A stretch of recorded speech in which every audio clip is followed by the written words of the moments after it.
करतो आणि थांबतो. धन्यवाद.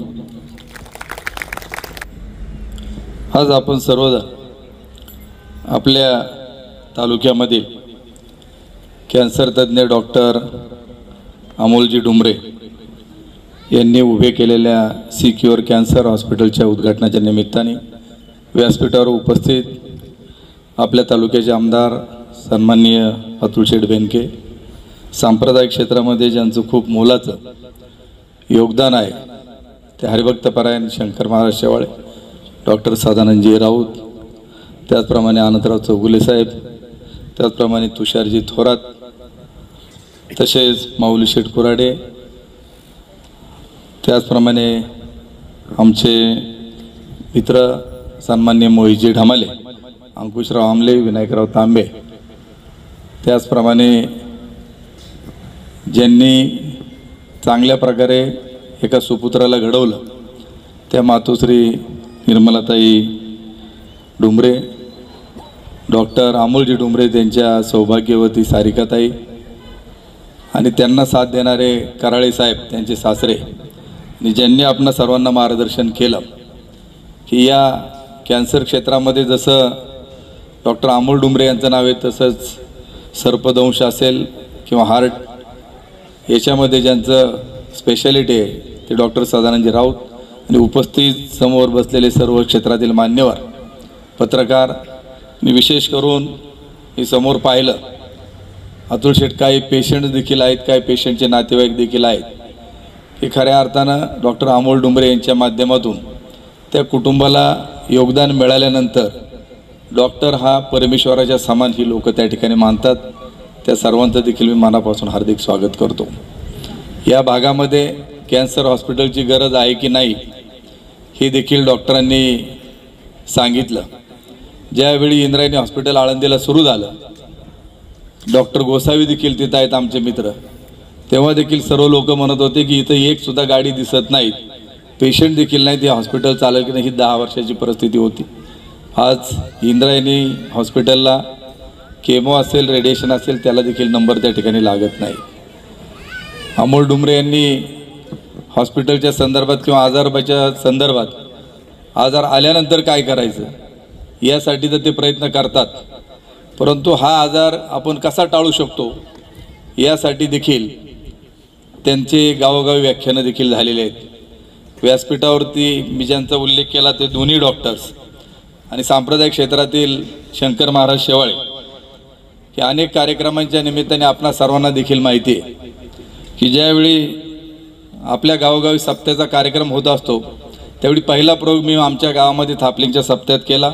शेवाळे महाराजांना माहिती आहे की कीर्तन हे 2 तासाच्या ऐवजी 1 तासाचं कीर्तन ठेवलं आणि उर्वरित पाऊण तास ते 1 तासामध्ये एक दिवस हार्ट स्पेशालिस्टचं व्याख्यान ठेवलं, एक दिवस कॅन्सर तज्ज्ञांचं व्याख्यान ठेवलं, एक दिवस इन्शुरन्सचं महत्त्व काय आजारामध्ये आणि ॲक्सिडेंट होऊ नये याच्याकरता RTOचं व्याख्यान ठेवलं.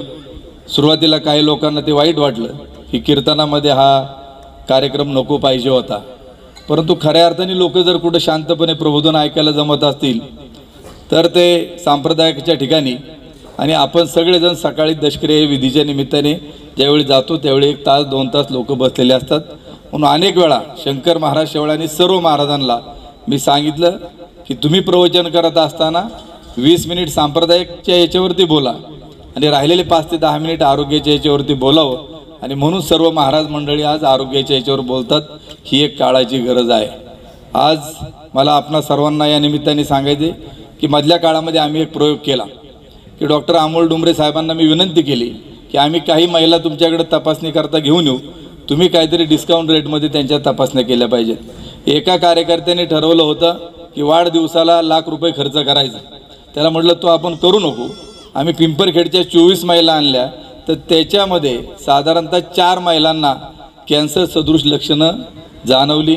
डॉक्टरांकडे अत्यल्प दरामध्ये त्यांनी त्या तपासण्या त्यावेळी करून दिल्या. त्या 4ही महिला व्यवस्थित झाल्या, त्याबद्दल त्यांना मी मनापासून धन्यवाद या निमित्ताने देतो.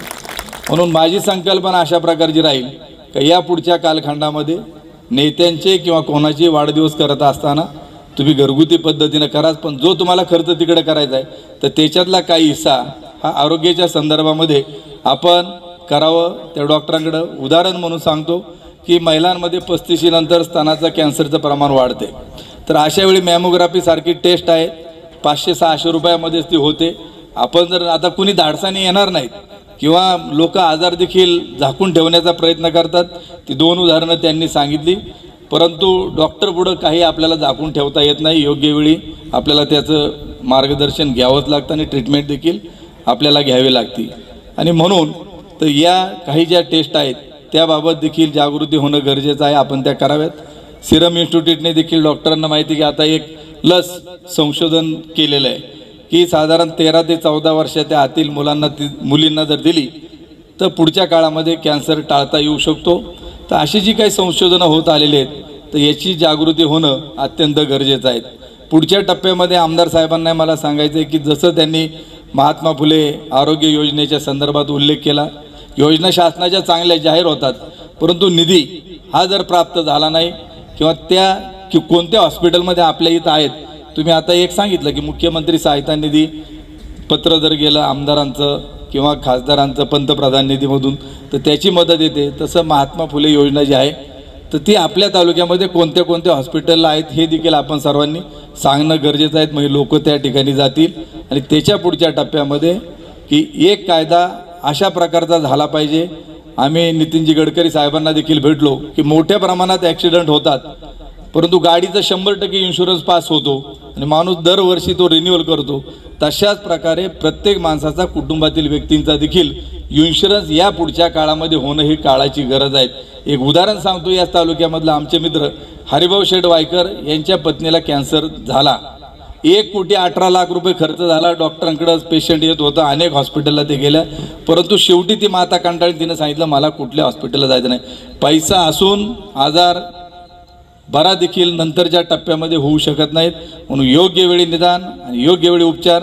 आणि आपल्याकडं काही जर नसेल तर आपण वर्गणी गोळा करतो, त्यापेक्षा प्रत्येकाने आपल्या कुटुंबातील व्यक्तींचा आरोग्याचा विमा उतरावा अशी देखील माझी एक धारणा. या निमित्ताने मी आपणा सर्वांचा अधिक वेळ न घेता अत्यंत चांगल्या प्रकारचं हे हॉस्पिटल आपण या ठिकाणी उभं केलं. निश्चित त्याची मदत या परिसरामध्ये होणार आहेत.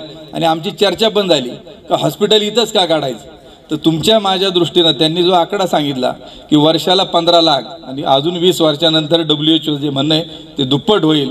आणि आपल्या पट्ट्यात का तर आंबेगाव जुन्नर पूर्ण, आंबेगाव पूर्ण आणि शिरूरचा पश्चिम पाट हा तरकारी पिकवण्यामध्ये जसं कोल्हापूरच्या परिसरात आहे तशाच प्रकारे आपला पट्टा हा खूप भाजीपाला पिकवण्यामध्ये अग्रेसर आहेत. इथं प्रचंड प्रमाणामध्ये वापरली जाणारी बुरशीनाशक आणि कीटकनाशकं, त्यामुळं आपल्या परिसरामध्ये हा धोका मोठा आहे. म्हणून गरज या परिसराची ओळखून तुम्ही ह्या हॉस्पिटल इथं काढलं त्याबद्दल तुम्हाला मी मनापासून धन्यवाद देतो. इथं आलेल्या रुग्णाला निश्चित चांगल्या प्रकारची सेवा मिळेल आणि येणारा पेशंट बरा व्हावा आणि त्याचा आशीर्वाद तुम्हाला लाभावा अशाच प्रकारची भावना व्यक्त करतो आणि थांबतो. धन्यवाद.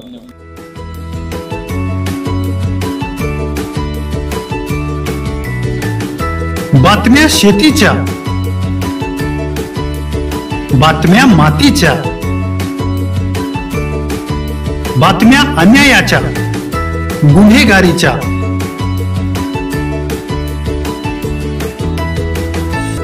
राजकारणाच्या आणि समाजकारणाच्या,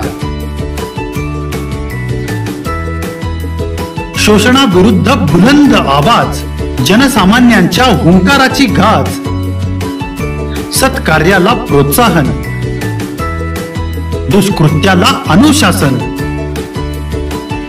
निर्भीड, निस्पृह, सडेतोड, बेधडक आणि रोखटोक म्हणजेच विघ्नहर टाइम्स. शोध बातमीचा, ध्यास सत्याचा. आपलं चॅनल, आपली बातमी. सबस्क्राईब तर कराच, पण बेल आयकॉनवर क्लिक करायलाही विसरू नका.